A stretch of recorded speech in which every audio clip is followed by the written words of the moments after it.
Okay, so this video is going to be about the lessons I've learned after making 200 long-form pieces of content. And this video marks video 200, so yay, we did it. We made it to 200 videos. That took me about 71 or 72 days. Anyway, moving into the content I made for this video. I actually wrote this stuff down and I took some time to think about it. And I really wanted to actually impart some value if you're going to watch this. I'll do my best. Let's get into it. On your mindset. So most often when you're making videos and you're judging your content is not as bad as you think it is. You don't always know when a video is going to land and what value someone's going to take out of it. It's really easy to just say, this is junk. No one's going to watch this. This video sucks. But sometimes you never know. Maybe someone's going through a similar emotion as you and they just relate to that. So it's worth posting the video still. And you don't need to be so hard on yourself. Stop judging your videos as failures when they get low views.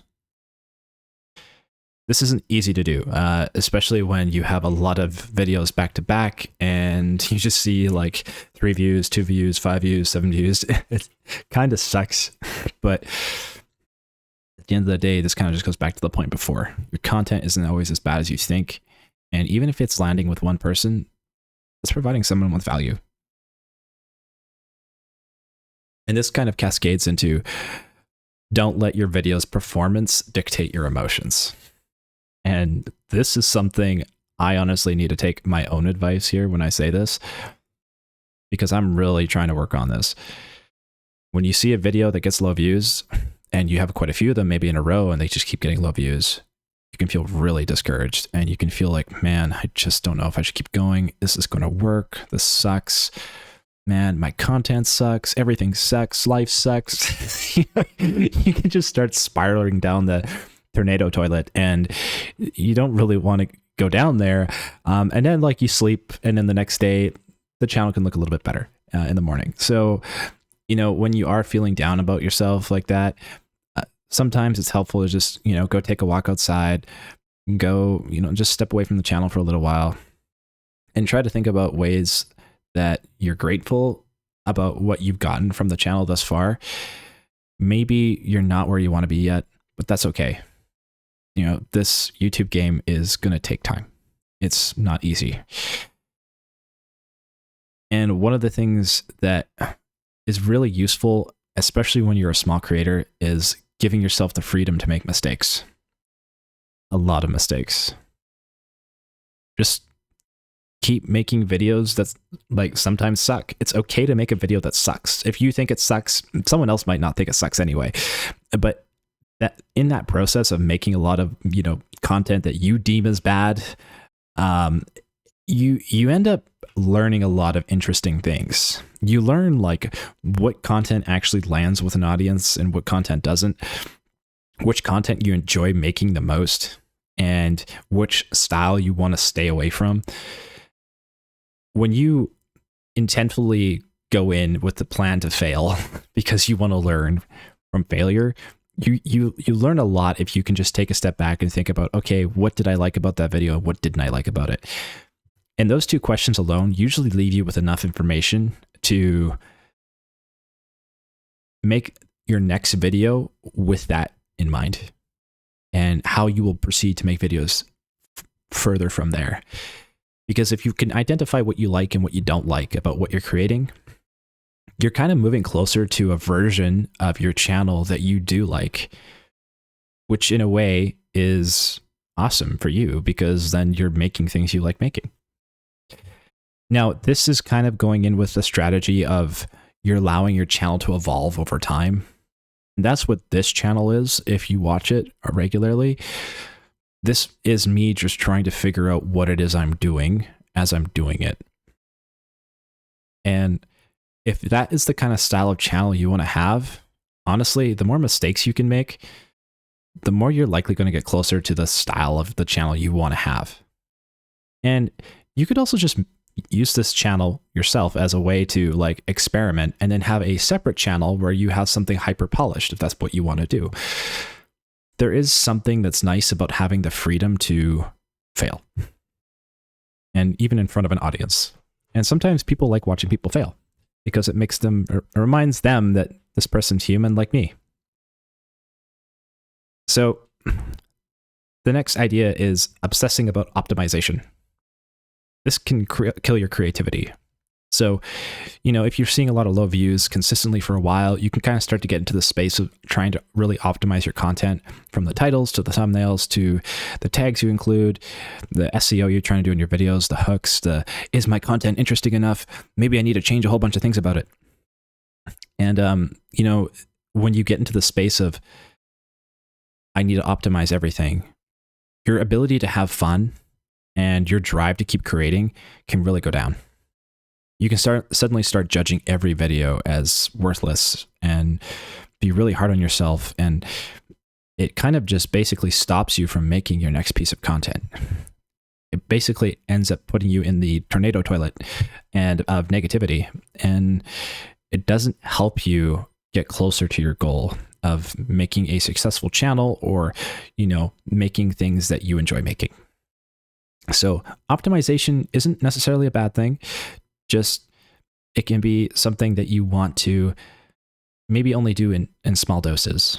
Don't go down the rabbit hole of over optimizing, because that can kill your drive. And honestly, your drive and your ability to have fun, your creativity, is one of the most valuable assets you can have for building a channel. The next thing is, you don't need to listen to criticism. You're going to get a lot of criticism on YouTube, a ton. Like it will always be unending, what people will criticize you about. And it can be the strangest things that you would never think you would get criticism for, and the things that, you actually don't want to change. You don't need to listen to anyone's criticism. You can strike your own path and go the way you want to go. There's no one you need to listen to. Now, if you don't listen to other people, sometimes other people can have useful suggestions.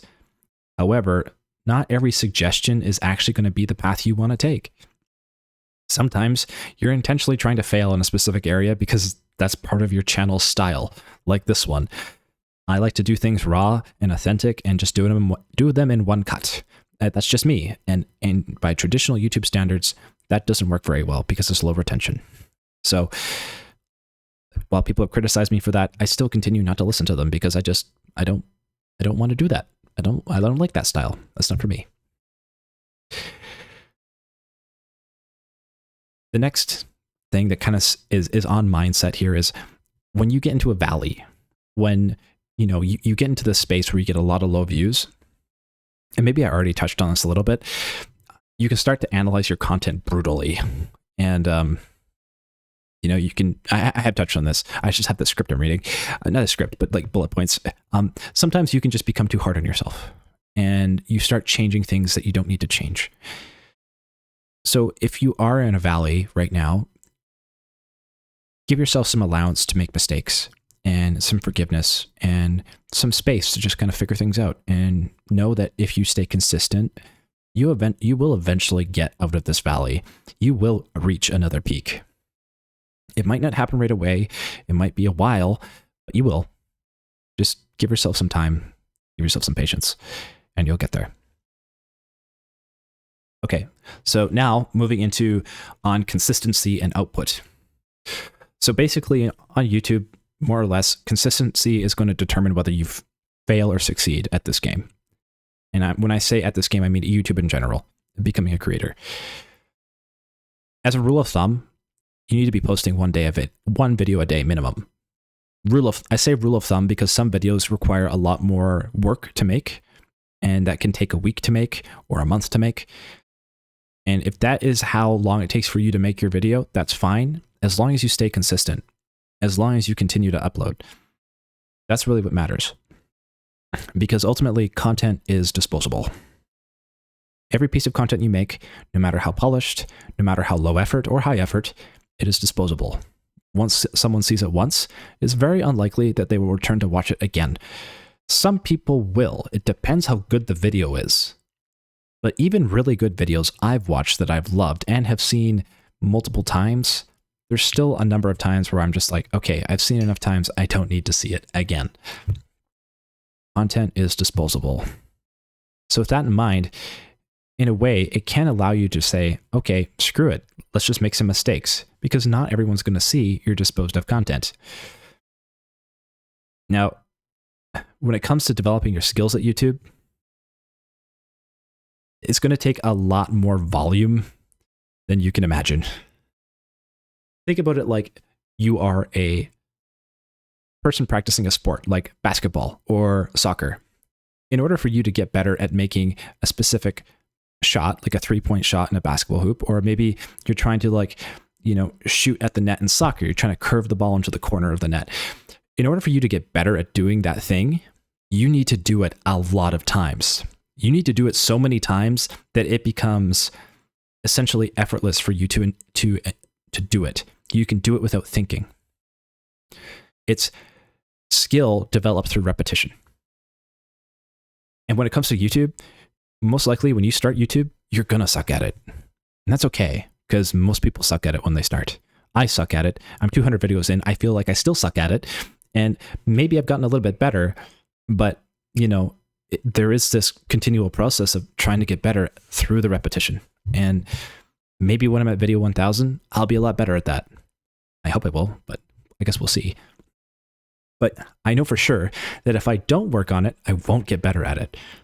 You have to work at it. You're also going to need to make a lot of videos before you feel like you know what you're doing. I've made 200 videos now and about another 1,000 in shorts. I still don't know what I'm doing. I'm doing my best to try to figure that out, and I'm a little bit closer to feeling like I know what I'm doing, but I still don't know yet. And it'll most likely be the same for you. If you're in a space where I don't know what this is, I don't know where I'm going, I don't know what I'm doing, honestly, you're probably going to continue to feel that way until you've uploaded a lot more videos.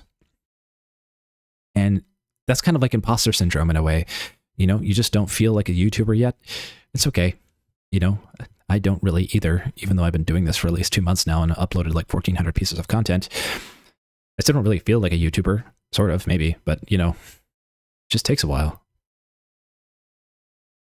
The hardest videos to make are the ones when no one's watching. And if you have a string of videos, maybe you get like 0 views on like 100 videos straight. That's really going to suck. But if you keep going, eventually the algorithm will pick up on your content again. And you will get views. And people will watch. And they'll like. And they'll comment. And they'll subscribe. You just have to keep going. YouTube is a lifelong project. If you approach it that way, you are much more likely to have success on this platform than approaching it as, I'm going to post a few videos and see if I blow up, and if I don't blow up, I'm going to stop. If you approach it with that attitude, yeah, you're going to stop, because most likely there's a very high chance that your videos won't blow up. You could post 5 videos. You could make them so good. You could hyper polish them. You could work on them so hard. You could be like, this is going to be great. This is going to be awesome. You post it. 1,000 views, 2,000 views, flop. That point right there can be really jarring, and why a lot of people stop, why a lot of people give up, because their expectations do not meet reality. This game is hard. You want to be a YouTuber and you really want to make a success of it, the only thing that determines whether you fail or succeed is if you give up, if you stop making videos. Now, that's not to say that if this project is not for you, stopping is a bad thing, because maybe YouTube is not for you. And giving up, in other words, just you decide to stop uploading, might be the right choice for you. I'm not trying to morally shame you if you decide to stop uploading. What I'm saying is, if you want to be a successful YouTuber, ultimately showing up and consistency is the foundation of that success. And without it, you won't be able to reach that success you dream of in your head. Okay, let's move on to quality versus quantity. So this is something I've touched on a lot on my channel, and you can see on my channel that I post a lot of videos. I post a lot of videos because I'm making a bet on quantity, not quality. Quality and quantity are not mutually exclusive. Both are good. No video posted is worse than a bad video posted. In other words, if you decide not to upload, that's worse than had you uploaded a video and it got 1 view or 0 views. Because a video that's on your channel always has the potential to get a view. If there's no video on your channel, there's nowhere for a view to even arrive. So a bad video is better than no video at all. However, the more effort you put into this does not mean you're going to get more success. Sometimes less effort means more success. You can put a ton of effort into one video and it can flop. You can put a ton of effort into posting a bunch of different videos and they all flop. Then you can put a very little bit of effort into one video and it blows up. It's not easy to figure out how this system works. It's not clear. There's going to be tons of people who will promise you, oh, if you do this, you'll get views. If you do this, you'll get views. There is no real clear answer to this. There's just a lot of bullshitters out there. And quality itself is subjective. If I think video A is good, you might look at the same video and think, that video's shit. And if you think video B is good, I could look at the same video and be like, this is shit. We have different perspectives. Quality of a video is subjective. I mean, we might both agree that one video is pretty good because they have high production quality and all that jazz. But ultimately, it is still subjective. What you like and what I like are two different things. When it comes to quality versus quantity, is one better than the other? Not really. Ultimately, both are good. If you post high quality videos, that's good. If you post a large quantity of videos, that's also good. If you can post high quality videos at a large quantity, that's very good, but also very hard to do. But if you can do it, very good. Okay, moving on to niche and strategy. You do not need a niche. I hear this all the time. You need to have a niche. You need to have a niche. You need to have a niche. You need to have a niche. This is bullshit. You do not need to have a niche. The only thing that matters is consistency. Are you consistently uploading? Consistent uploads matter. Consistent uploads inside a consistent topic, such as a niche, will propel your success faster. But there's also a ceiling that you will reach, and you will reach that ceiling faster. If you do not have a niche, there is no ceiling. Now, if you ask me what the niche for this channel is, because everyone just assumes that every channel has a niche, I would say personality content. I'm a personality YouTuber. And I also have, gaming on here. And I talk about a range of different things, from nostalgia to, God, I don't even know, artificial intelligence, whatever is on my mind. That's what I talk about. I don't really have a niche in the traditional sense. You don't need one. It can make you grow faster if that's what you want, but it can also pigeonhole you because there is a ceiling for a lot of niches. For example, if you love the video game Stellaris, I don't know if you've ever heard of this game, but it's a real-time strategy game. For example, if you love this game and you decide to make a YouTube channel about it, there is a ceiling to the number of people that will watch Stellaris content on YouTube. There's only so many people that are interested in watching that type of video. You do have a niche, and that's great, but the size of that niche is small. And if that's what you want, that's okay. If you want to just make Stellaris content, if you want to just make a content about a very specific tiny little niche that only a few people care about, that's okay. There's nothing wrong with that. But there is a ceiling to it. So you do need to be aware that there is only a certain amount of people that will eventually watch those videos. Not everyone is going to be interested in that niche. This is why I personally like not having a niche, because if I don't have a niche, I can talk about anything. And if someone's interested in the topic, they can come arrive and listen to it. And if they just like hearing me talk, which is ideally what my niche is, a personality channel, then I have the freedom to creatively make whatever I want. That's personally how I like to make my channel, because I just love the freedom of creativity. But not everyone has that need. And it's okay, totally okay if you want to just niche down. But also, you just need to know you don't need to have a niche either. It's okay to just make it whatever you want to make. Just know that if you do go down that path, your growth is going to be slower. And my growth on this channel has been quite slow. But that's okay. The next thing is your subscriber count. It does not matter. Now, that's not to say that the people who watch your videos don't matter. Every person behind a view is a person. And that's important because people are watching your videos. What I mean when I say the subscriber count doesn't matter, what I mean is this is a vanity metric. Just because you have 500 subscribers doesn't mean when you post a video that 500 people will watch that video. Those 500 subscribers may not be interested in that video at all. And on top of that, YouTube itself will not push a video out to those subscribers even if they are subscribed to your channel. That's just currently how the algorithm works.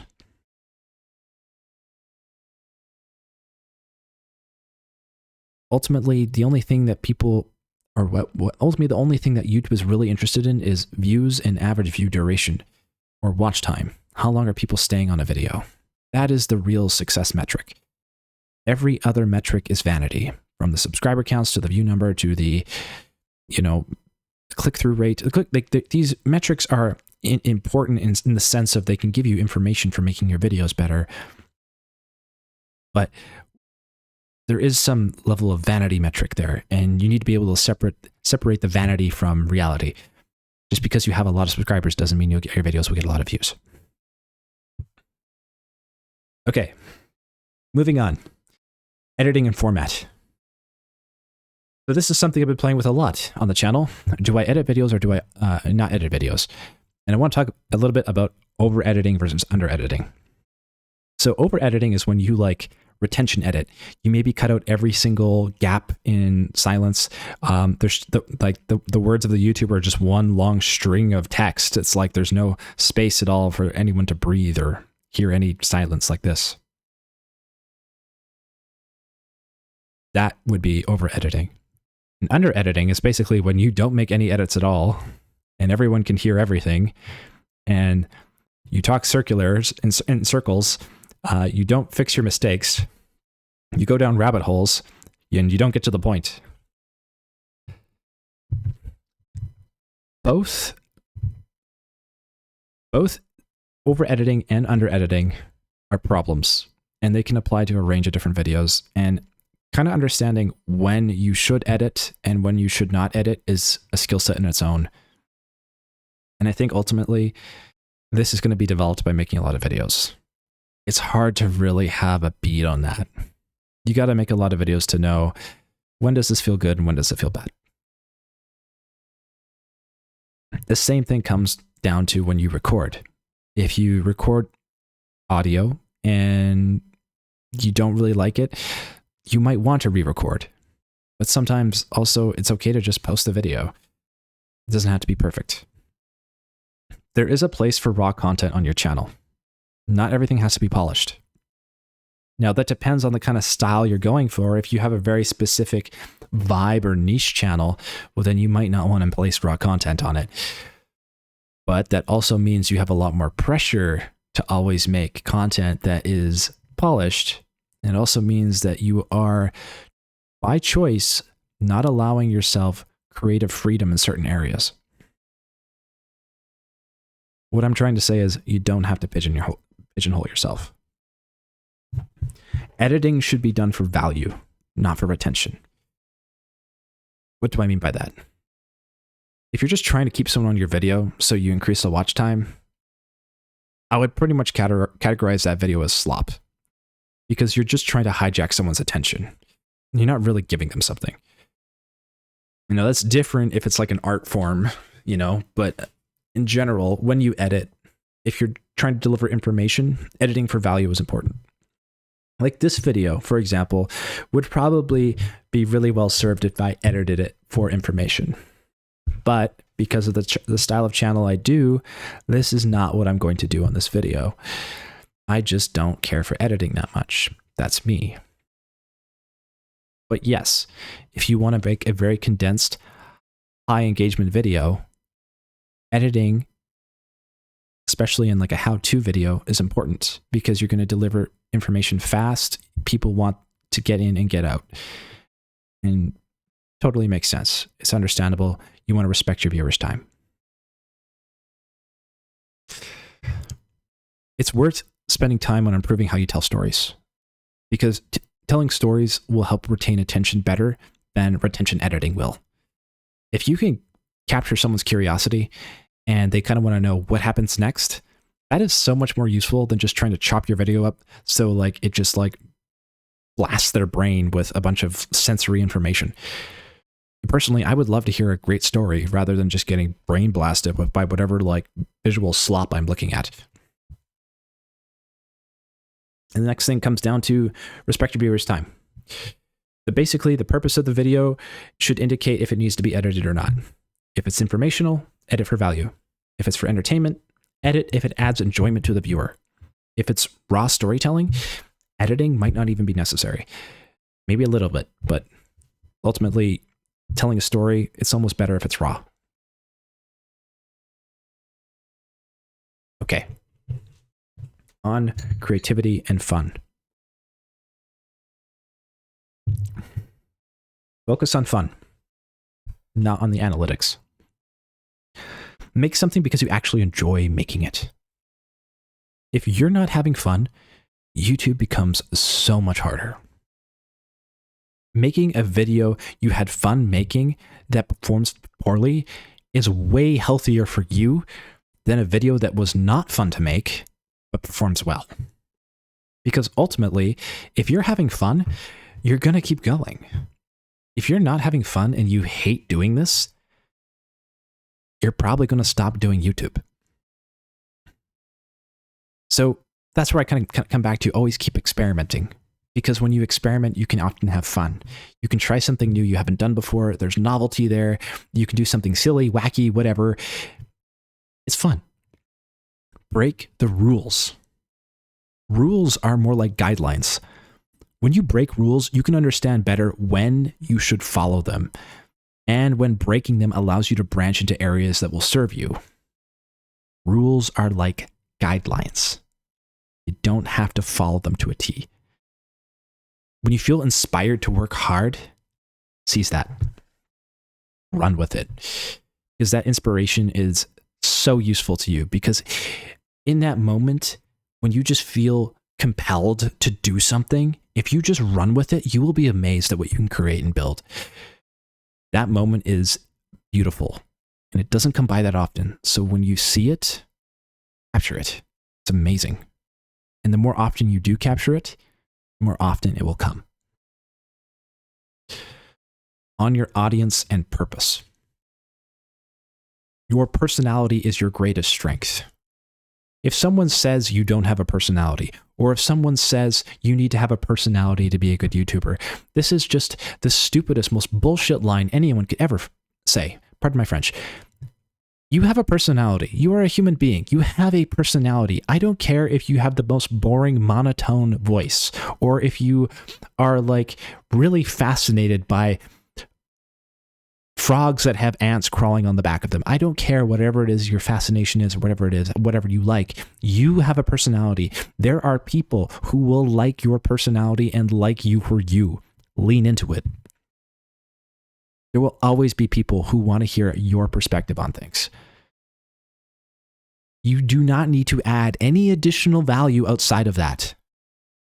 You are enough as you are. Make videos for one person. It could be for yourself. or can be for someone who commented on your channel. I found that some of my best videos were when someone said, I'm struggling with this thing. And I felt bad for them. And I thought, is there advice I can give this person to try and help them? And I made a whole video about that. And funny enough, that video ended up touching a lot of other people, not just that person. There's tons of value in just making something to help somebody, even if it's one person. And it might only help that one person, and that's okay. Or it might also help hundreds of other people. You don't know. But if you made an impact in even one person's life, that's amazing. That's awesome. That's something to be proud about on your YouTube channel, no matter where you are in your journey. And even if no one is watching your videos, even if you're getting 0 views on so many of your videos, documenting your life has value to you. You get to see your own growth. You can go back in time and look over it. That's so cool. But above all of these things I've said to you today, perhaps the most important is prioritize your physical and your mental health for YouTube. Take care of your body. Go outside, go for a walk, go to the gym, move your body, eat healthy, get rest, sleep, drink water, do all the things that are good for you. Because when you do that, it helps you perform on YouTube. It helps you keep going. If you don't have your health, you won't be able to do anything. So take care of your health. It is by far the most important thing that should always come first. If you're having a bad day and things are just not going well and you're in the tornado toilet of negativity, take a break, go outside for a walk, go talk to a friend, spend time with family, write in a journal, whatever it is that can just give you some peace of mind so that you can come back and approach this and feel a little bit better about it again. Because again, whatever you're doing to serve the next video, the next piece of content, that's the most important point in the end in terms of success. But before any success, you got to take care of yourself first. It matters. The most important project on your plate after health should be your next piece of content. Not the previous thumbnail or title editing or description improving. Do what serves the next video so you can put out the next piece of content. So in conclusion of all the things I've talked about today, the most important things, number 1, take care of yourself. 2, upload consistently. And 3, have fun. And those are the lessons I've learned from making 200 videos on YouTube. Thanks for watching. Sign out.